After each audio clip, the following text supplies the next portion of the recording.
Hello, my name's Stuart from Inspiring City, and today I'm with Steve Chapman, and the reason why we're meeting really is to talk about the concept of outsider art and in particular what Steve does. So, hi Steve. Hello. Outsider art. What's your definition of that, and do you describe yourself as an outsider artist? Yes. If I'm being kind to myself, I quite often describe myself as a professional imposter because I don't have any training in art or most of the stuff that I do. So on that basis that I don't have any training or education or didn't go to art school, I say I'm an outsider artist, which is what I understand outsider art to be. But because I'm an outsider, I don't actually know what the official definition is, so I may even have that bit wrong. So what kind of art do you do? What is it that people recognise you for? People recognise me for probably three things. It is mainly my Posca pen black and white drawings, which are just doodles that I do to express stuff. Free art, which is mainly large, brightly painted MDF figures or concepts that I leave around cities around the world. And then conceptual art, such as silent podcast and things like that. So they're the three buckets.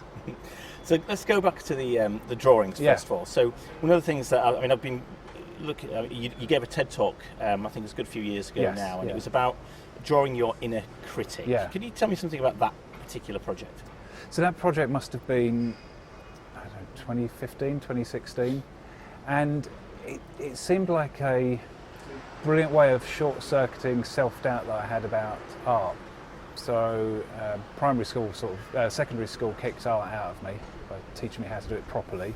So what happened there? What was it? I think it's just you could suddenly get marked for doing stuff. And if you did stuff that was the type of art that I like now is beautifully wonky and beautifully imperfect, that you get marked down for that. So there wasn't really, at least at the school I went to, freedom of expression. So if you were trying to be a little bit abstract, a little bit different. Yeah, I love drawing people with the spacing between their eyes too wide or too wonky, and I like that. I'm always of the opinion, why would I want to go and look at a perfect portrait of you in a gallery? I'd much rather come and see you in real life or look at a photo. So I want art to suggest something that you couldn't see anywhere else. But that type of thing at school, not that I was deliberately trying to do that, sort of drummed out of me. And I got a C in GCSE art, which I got a C in GCSE everything. And so I stopped. I sort of stopped drawing them. So the Inner Critic project was just when I started to get back in touch with what happened to that artist.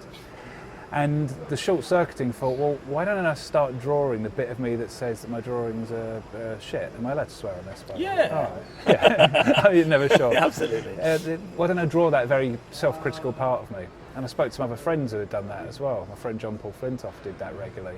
And I've been experimenting in my work in the corporate world with getting like groups of operators that didn't have a voice to do rich pictures of their experience of the workplace. I used to end up drawing these gruesome drawings of chickens with their heads cut off and robots and stuff like that.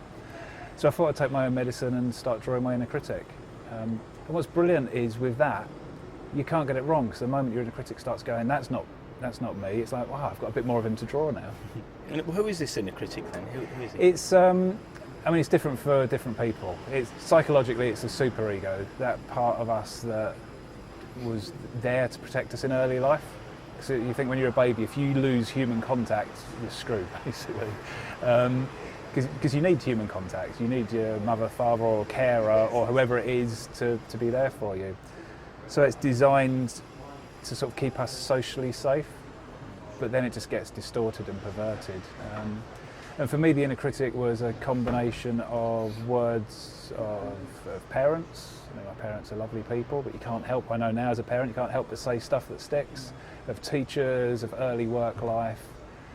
So it's a combination of all these introjects of rules about how to be in the world, what's good, what's bad, what's right, what's wrong. When you start unravelling it, at least for me, no matter where I went or got people to draw their inner critics, the message was the same, no matter what country. It's just this mantra of you're not good enough and you're incapable of becoming good enough. But it's not real, it's a thought.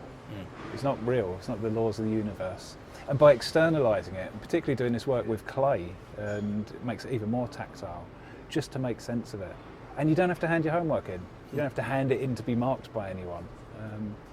Which is, again, it's another hang-up from school, is everything had to be marked. So this was something about you needed to externalise this critic. You needed to put it down on paper or create something just to give it some form of reality. Yeah, Is that what it was? it's to see it for what it is. And the more I drew it, the more it changed, the more I began to feel sorry for it. It's just like, this is an odd thing. And I forgot about this, I actually made a puppet of it, was the next step. So I made a puppet, which I can't help doing there, so I could have a conversation with it. And that was the next breakthrough, is because he'd say, oh, you're a terrible artist. And I say, well, where did you go to art school? Well, surely I was there. And it's and you sort of get it on the ropes. Then I made a mask of it so I could like inhabit it, and I do a lot of work with masks. I make masks and do development work with masks. So it really is to get into a relationship with it. I'm pretty much a pacifist because I think violence breeds violence, and I think that's the same with self as well. There's a lot of macho stuff written about defeat, beat up your inner critic, like, fuck your inner critic and all of that. I think you're just doing that to yourself. So I think art creates a dance. It doesn't mean you love it. It still is an ever-present voice, but it creates a dance. It allows you to do Tai Chi with self-doubt, I think. Yeah. And so the project then, the Inner Critic project, Yeah. it sort of evolved into this TED Talk. How did it become a sort of project, if you like? How did it evolve from me writing it down to a real thing? Yeah, that's a good question. And it's the same formula with all of my projects. I only realised it's a project about a year after starting it. And even longer after that, I realised what it's about. So I think I probably spoke to a couple of people and said, I've started doing this. And they've said, oh yeah, I've done that, or I'd like to do that. And then I started bringing it into talks and coaching work with people. So people say, oh, I'm not very good at that. I say, well, why don't you draw the part of you that's not very good at it? Then I started getting people to submit their inner critics. And there's a gallery that's still online now. It's like 650, 700 inner critics from around the world. So it evolved from that, and then probably about a year into it, I thought, oh, this is a project, isn't it? And at that point, it's like, well, now, yeah, I'll bring a bit of focus to it. Yeah. And that's where the talk came from, really. And earlier in the conversation, you talked about, used the word imposter. Yeah, yeah. So is there something about imposter syndrome, which the inner critic and visualising that inner critic helps? Yeah, I think so, because I'm starting to, and I've not quite got my head around it, make a distinction between feeling like an imposter and feeling like an outsider. An imposter is just the spin you put on it. It's like telling yourself you're not good enough to be there, or the spin society's putting on it. And again, I think just by externalising the inner critic, adding detail to it, only meaningful to yourself. It's a great art therapy technique for just starting to externalise and disassociate, I think, with a lot of that mantra that we're the imposter. And moving on from the critic work, you talked about some of the other projects that you've got. Yeah. So we were just talking about just now, and you've done a free art project on Hungerford Bridge. So, yes. So tell me something. Tell me something about that. Again, the free art project started because I was too much of a good boy to do graffiti, because I'd always associated it with vandalism. So I thought, wouldn't it be great to do portable graffiti? I started making little wooden pieces that I'd cut up on a scroll saw, painting them and leaving them in cities around the world. And people love them. It's like a treasure hunt. It's like little kids finding Easter eggs at Easter. So I started making them bigger and bigger and bigger and leaving them in different cities around the world. And do they take them? Do they pick them up and take them home and let you know? Yeah. Well, I think 1 in 10 I know what happens to them.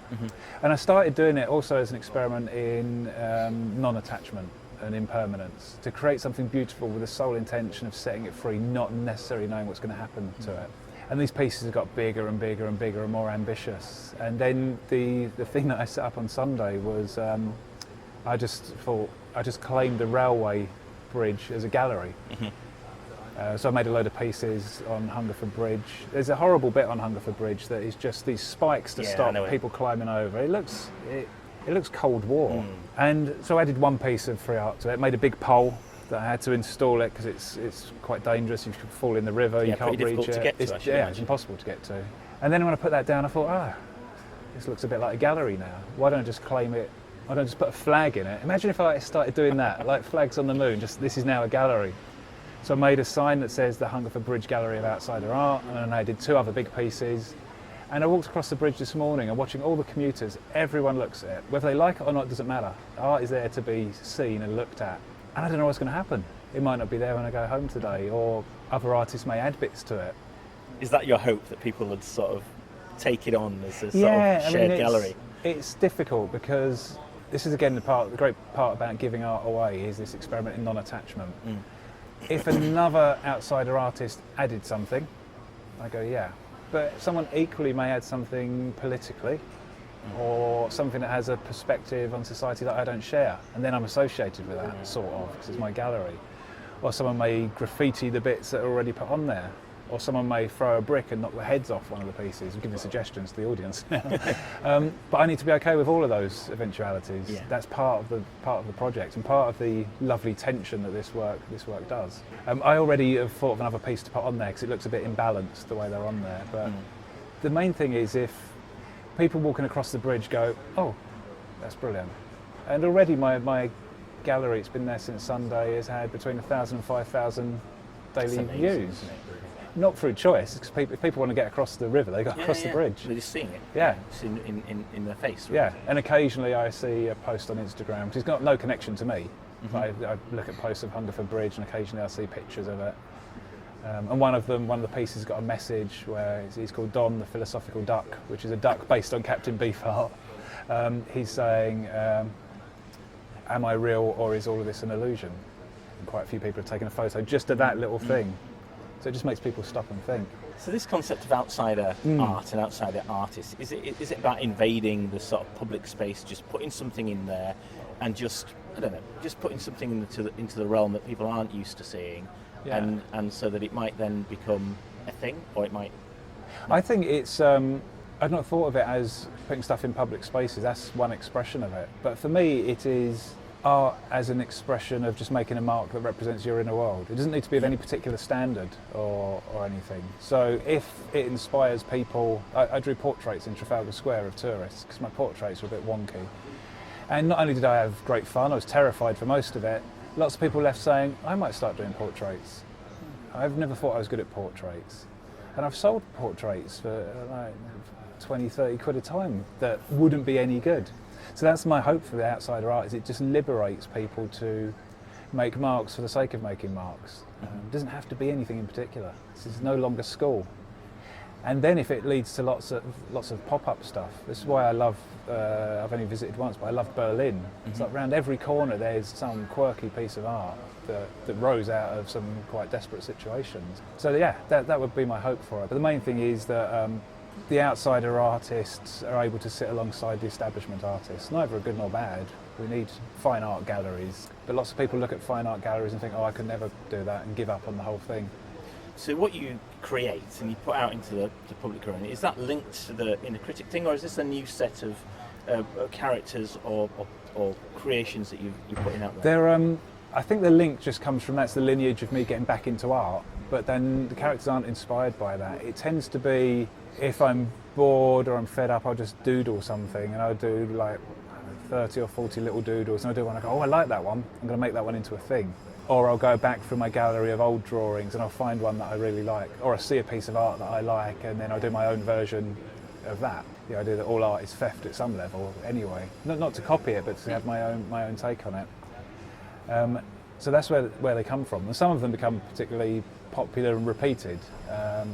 There's a character called That Guy. It's either called That Guy or This Guy. I didn't name him that I exhibited in Derby Gallery and Art Museum. And he was a massive thing that I painted on the wall next to a David Shrigley piece, which was wonderful to be exhibited. And then Pablo Picasso napkin on the other side, and he gets repeated a lot. Len, who's on the Hungerford Bridge, and the Naturist, the three characters on the Hungerford Bridge get repeated quite a lot because people commission them. Do you associate yourself with them in any way, those characters? I think maybe I hadn't thought about that till you asked. Maybe they represent different parts of me. So the Naturist originally came from, I was on a day trip to Brighton. And this is the naked figure that people can't tell if it's a man or a woman. It was originally meant to be a man. But I was down in Brighton when the Tory party conference was on, and I thought, I wonder if any of the really stuck-up Tories go to the nudist beach. So I drew this guy with like a very conservative haircut, whatever that means, sort of looking a bit bashful, and that became the Naturist. So maybe that's part of me that is embarrassed by my body and scared of nudity. Not a closet conservative. Not the Tory bit. No. The duck is just, it gives me an excuse to write these philosophical questions. Normally stuff like, everything you see is an illusion, am I real, or that type of thing. Which is where I become Don the Philosophical Duck. And then maybe Len is just, I've made a massive head of Len, by the way, that's that big. And I think Len just allows me to do whatever I want to do. And the big Len head when I get up the guts to do it, is going to go dancing on the South Bank, like busking dancing, because I'm really embarrassed. As in you would. Oh yeah, you I'll would be put the wearing head on. Because I couldn't do it, because I still was a gangly man. I'm embarrassed by dancing. Again, probably about the same age as I got embarrassed by drawing when I was young. But Len can dance. I know he can. So he's going to go and do it. He's going to bust some moves on the South Bank. And I think that's the whole thing. I don't do the art for any other reason than it's my own therapy. To be honest, it sounds really corny and cliched, but I guess that's why most people do it. It's an expression of something, without it having to be anything in particular. The podcast is an expression of my frustration at noise and distraction. And This is the silent podcast. Yeah. So it's a podcast, that's literally it, in a nutshell. It's a podcast with special guests where I sit in silence with them for 2 minutes. And that again came from that same subversive place of thinking, I mean, my daughter manages to do it, she's brilliant at it, but she'll be drawing, have the telly on, have headphones in, and then have a film at the same time. And I can't cope with that. Obviously the younger generations can. But just even the whole thing of walking down the street, people are distracted. So I thought, what if, similar to the inner critic, the short-circuiting of it, what if I short-circuit this by making a digital download of silence and make that even more compelling by having guests like Terry Waite and Vic Reeves on it? And that's been an amazing project. And how do they respond to that? And how do people respond to that project? I mean, one of the first things I put it out, so it's been out for just over a year. There's only going to be 100 episodes. Episode 44 went out today. I'm glad you know. And the day I put it out, I had a tweet from someone I didn't know in America said, "What a load of bollocks. Podcasts have finally jumped the shark." And to me, even though I'd like to say, and that was wonderful feedback, it really is like, oh no, maybe I'm doing the wrong thing. But ever since then, I've had a few people saying, this is pretentious nonsense, or this is a load of rubbish, but the majority of people just say this is weirdly compelling. People listen to every episode. People have described it as, because there's nothing there, people project whatever they want onto it. People think it's about peace, or it's about mindfulness, or it's about mental health, or it's about working mothers, because I recorded one with a young artist who had a child there. And it's all of those things and whatever you want it to be. And I think it's just people can't quite get their head around it. And the fact that I get some people like Vic Reeves, Jim Moyer, who I really admire, and they say yes to it and they get it, makes me think, all right, maybe I'm onto something here. They're a little bit outside of themselves, aren't they? Exactly. Yeah. And they're the types of people that I've been having on the podcast. Well, Steve, thanks very much for talking to us on Inspiring City. No, thank you very much for having me. Thank you. Bye. Thank you.